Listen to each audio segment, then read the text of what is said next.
Alexandria reported 64. Around Wisconsin, rain was falling with a temperature of 56 at Wausau and 60 at Green Bay. At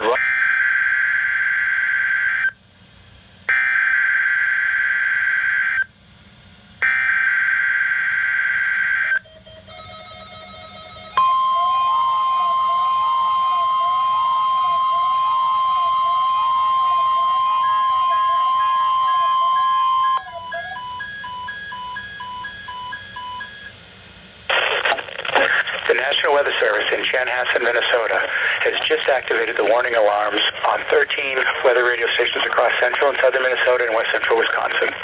During dangerous weather situations, these specially built radios are automatically activated to warn for the hazard. Tests of these radios are normally conducted by the National Weather Service in Chanhassen every Wednesday at 1 p.m. If severe weather threatens the area near the normal test times, the test will be postponed until the next good weather day.